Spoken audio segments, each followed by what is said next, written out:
안개도 우리를 막지는 못합니다. 예. 예. 오늘 안개 들고 나오신 여러분들에게 홍해가 갈라진 역사가 있을 줄 믿습니다. 근대 올림픽의 창세자라고 할 수 있는 쿠베르탱 남작이 올림픽에 처음 종목을 선택할 때 5가지를 선택했습니다. 달리기, 사격, 펜싱, 그리고 수영, 장애물 뛰어넘기입니다. 근데 이 5가지를 정한 인상적인 이야기가 전해지는데요. 19세기 젊은 프랑스 기마장교가 전쟁터에서 중요한 이 전령을 전달하기 위해서 말을 타고 가고 있었습니다. 근데 갑자기 적군이 나타나더니 이 칼로 말입니다. 칼을 뽑아들고 결투를 신청했습니다. 그래서 말에서 내려서 그 적군과 칼을 가지고 이 결투를 해서 이기고 다시 말을 타고 달리기 시작했습니다. 근데 한참 말을 타고 달리고 있는데 누군가가 총을 가지고 이 장교의 말을 쏘아서 말에서 떨어져서 나중에 된 것입니다. 그런데 훈련받은 군인이다 보니까 그 말에서 넘어졌지만 동시에 자신을 겨냥했던 그 적을 향해서 총을 쏴가지고 그 적군을 이긴 것입니다. 그리고 다시금 달립니다. 달려가는데 달려가다 강가에 도착한 것입니다. 그래서 수영을 통해서 그것을 건너서 마침내 아군의 진영에 도착할 수 있었습니다. 그래서 이 강을 비롯한 이 장애물을 건너야 했기 때문에 뭡니까? 칼을 뽑아야 됐고, 총을 쏴야 됐고, 수영을 해야 됐고, 강을 비롯한 장애물을 건넜기 때문에 이 5가지 뭡니까? 달리기, 사격, 펜싱, 수영, 장애물 달리기, 뛰어넘기를 그것의 정복을 삼은 것입니다. 근데 사람들이 한 가지 의문을 제기했습니다. 다른 건 괜찮은데 왜 장애물 넘기를 넣습니까? 반대했습니다. 그때 쿠베르탱 남작이 무엇보다 더 강력하게 주장했다고 합니다. 이유가 있다. 이 장애물 넘기는 우리의 인생과 너무 닮았기 때문이다. 그렇습니다. 느헤미야 역시 예루살렘 성을 착공하고자 했을 때 여러 가지 장애물을 만났습니다. 근데 그 모든 장애물을 뛰어넘고 자신의 사명을 완수했다는 것입니다. 여러분, 우리에게 어떤 장애물이 있습니까? 이 새벽의 시간에 그것을 뛰어넘고 마침내 주신 사명을 이루는 은혜가 있기를 간절히 축복합니다. 느헤미야가 예루살렘에 도착을 했습니다. 근데 아무도 그를 환영하지 않았습니다. 그리고 3일 동안 느헤미야는 아무런 일도 하지 않고 조용히 지냈습니다. 느헤미야가 도착해서 성벽과 성문을 다시금 건축하는 일이 총 52일이 걸렸습니다. 근데 그 가운데 그 맨 앞에 3일은 아무것도 하지 않고 3일의 시간을 보낸 것입니다. 느헤미야는 무모하게 일하는 사람이 아니었습니다. 먼저 그 일을 시작하기 전에 3일을 소중히 여길 줄 아는 사람이었고, 그 3일 동안 그가 그 땅을 분명하게 이해할 수 있는 시간을 가졌다는 것입니다. 한국에서 단기 선교를 막 하던 초창기 때가 있었습니다. 그때 범했던 실수가 뭐냐면, 많은 젊은이들, 많은 성도님들이 우리는 복음을 전하러 갔으니까 그것에서 그곳이 어떤 곳이든 무슨 문화를 가지고 있든지 따지지 않고 그냥 막 복음을 막 전했습니다. 그러다 보니까 그곳 현지들과 많이 부딪혔습니다. 그리고 부딪히지 않더라도 선교팀이 떠난 이후에 선교사님들이 많은 어려움을 당하는 경우도 있었습니다.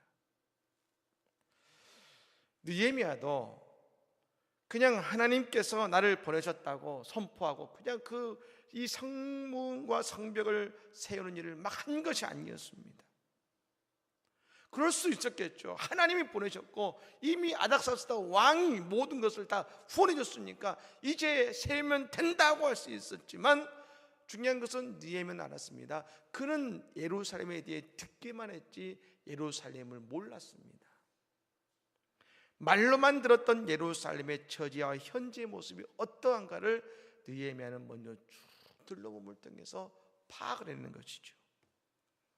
그렇습니다. 우리가 외칠 때가 있고 잠잠할 때가 있습니다. 그래서 느헤미야가 그 땅을 돌아봅니다. 골짜기 문, 용정, 분문에 이르고 또한 타버린 성전의 모습을 조사했습니다. 그리고 샘문과 왕의 못에 이르러서 길이 막혀 있는 것도 보았습니다. 근데 여러분, 이 곳곳을 이야기했습니다. 이게 다 의미가 있습니다. 골짜기 문은 뭐냐면 삶의 구골 드리는 눈물 골짜기의 이름입니다. 용정은 뭐냐면 흰눈의 골짜기와 기드론의 시내가 만나는 것이 용정인데요, 이 흰눈의 골짜기는 뭐냐면 역대 이스라엘의 왕들이 자기 자식을 우상에게 제물로 바치던 것입니다. 기드론 시내는 뭐냐, 다윗 왕이 그 아들 압살롬에게 배반당한 후에 눈물로 건넜던 그 골짜기 시내가 기드론 시내입니다. 분문은 어떤 곳이냐, 그 이스라엘의 배설물과 쓰레기를 처리하는 것이었습니다. 반면 그가 갔을 때 맡겼던 길이었던 샘문과 왕의 못은 어떤 곳이냐면 그것은 깨끗하고 이스라엘의 경건한 곳이었습니다. 그런데 그곳은 박혀 있었습니다. 지나갈 길이 없었습니다. 다시 말하면 경건하고 거룩한 사람들이 나갈 길이 막혀 있는 땅이 어떤 곳이냐, 지금 예루살렘이라는 것입니다. 느헤미야가 그 땅을 먼저 돌아보니 눈물 골짜기가 보이고 배신의 상처로 힘든 사람이 보이고 경건하고 하나님의 위대한 사람들에게는 앞길이 막혀버린 그런 모습이 지금 그 예루살렘이라는 것입니다. 그걸 보았을 때 이 느헤미야에게 다시 한번 하나님의 사명이 깨달아집니다. 나를 보내신 이유가 이것이구나. 예수님 이 땅에 오셔서 곧바로 이 땅에서의 공생의 사역을 하실 수 있으셨을 겁니다. 그런데 우리 예수님께도 영적인 3일인 30년의 시간이 있으셨습니다. 어디서 자라셨습니까? 갈릴리 나사렛. 가장 힘들고 실패하고 낮은 자들이 모인 그곳에서 사람들의 눈물과 현실을 보셨습니다. 그 30년의 시간 이후에 예수님은 3년의 공생애를 통해서 십자가를 지신 것 아니겠습니까? 그렇습니다. 우리에게 이 영적인 3일의 시간이 언제입니까? 우리의 기도의 시간인 것입니다. 여러분, 저는 이번 다니엘 20일 특별 새벽기도의 시간을 통해서 우리의 현실, 영적인 3일이 되어서 오늘 내 인생에 필요하고 내 인생의 눈물, 아픔을 바로 보는 그 시간이 됨을 통하여서 하나님이 그것을 회복케 하시는 은혜의 역사 이루어지기를 예수님을 간절히 축복합니다. 느헤미야가 이제 그 성을 돌면서 이제 그 건축할 때 두 가지의 장애물을 만납니다. 첫 번째는 이것입니다. 패배주의 장애물입니다. 여러분, 우리가 아는 것처럼 그들은 이미 그곳에 와서 이미 한번 성벽과 성문을 재건하기 위해서 애썼습니다. 그런데 그들은 실패했습니다. 그러니 느헤미야가 우리가 다시금 성벽과 성문을 복원합시다 했을 때 그들은 말할 겁니다. 우리 이미 해봤습니다. 효과가 없습니다. 안 됩니다. 그렇게 말할 겁니다.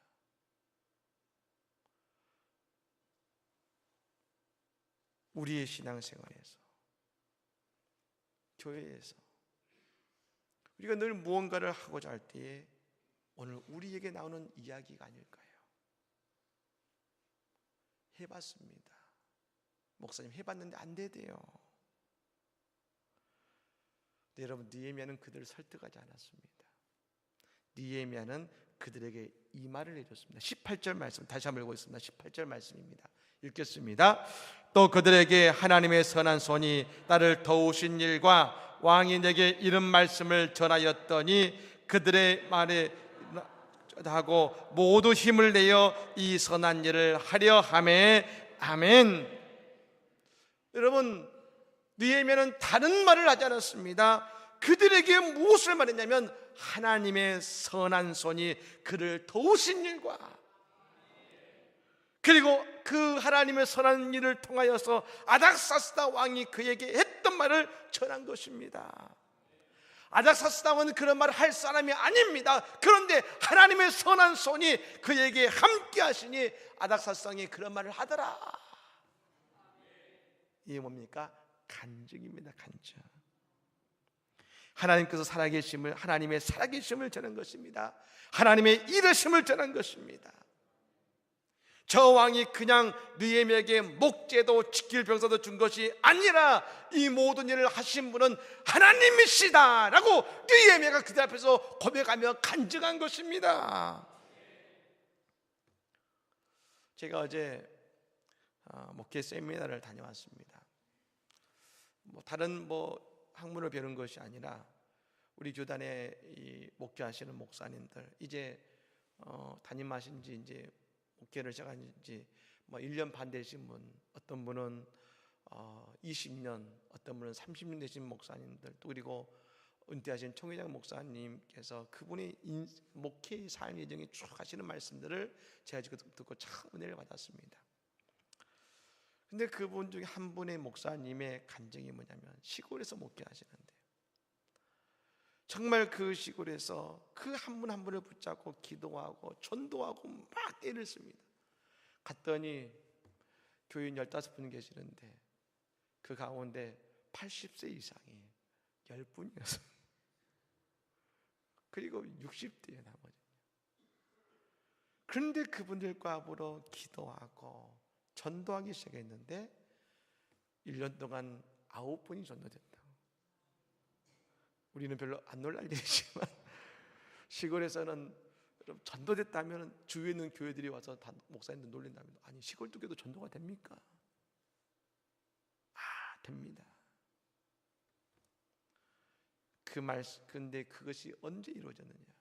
하나님의 손이 일하심을 간증하며 그것이 고백되어질 때 전도가 되더라는 것입니다. 그렇습니다. 느헤미야는 그들의 마음속에 영적인 어둠을 걷어내고 하나님을 드러냅니다. 하나님의 일하심을 심어주었습니다. 그러자 그들이 이렇게 외쳤습니다. 일어나 건축하자. 모두 힘을 내어 이 선한 일을 하자. 느헤미야가 건축합시다, 건축합니다 하지 않았습니다. 하나님의 살아계심을 전했습니다. 하나님이 이런 분이십니다. 이렇게 일하셨습니다. 그러자 그들이 일어나 건축하자. 여러분, 이 새벽에 기도할 때 말입니다, 하나님 날마다 우리에게 하나님의 살아계심의 열매를 드러내 주실 것입니다. 여러분, 그러지 우리가 마땅히 될 주의 사명을 그 말씀을 붙잡고 감당할 때 말입니다, 오늘도 우리에게 아름다운 열매가 맺혀질 줄로 믿습니다. 두 번째로 그의 길을 막은 것이 있었습니다. 바로 호론 사람 산발락과 그리고 누굽니까? 암몬 사람 도비야와 그리고 게셈이었습니다. 이들이 그 일을 가로막았습니다. 느헤미야에게 와서 너는 왕에게 반역하느냐 하면서 그 일을 막았습니다. 여러분, 이들이 누구냐? 호론 사람 산발락은 사마리아의 총독이었습니다. 북왕국 이스라엘을 다스리고 있는 총독이지요.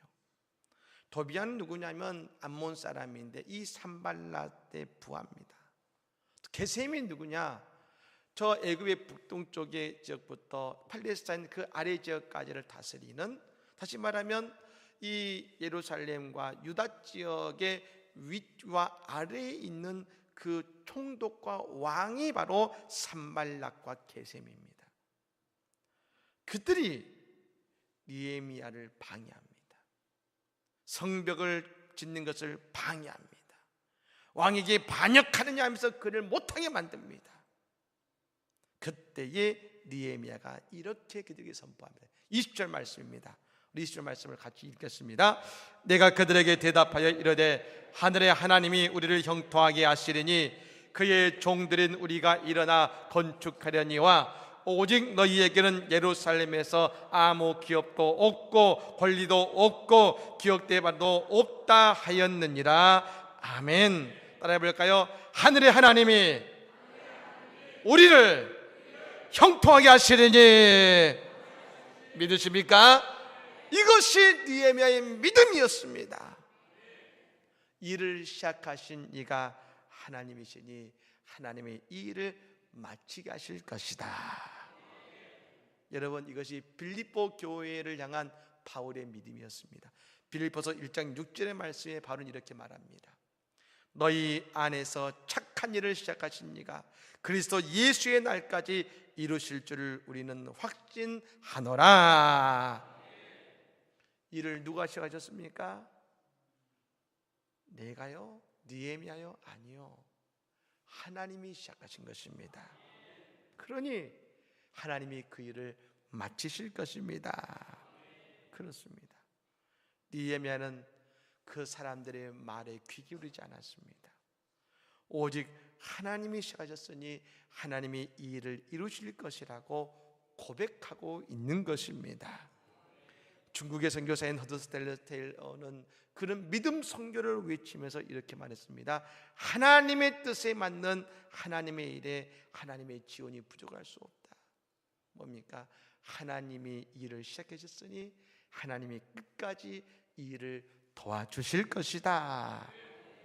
여러분, 우리에게 어떤 장애물이 있습니까?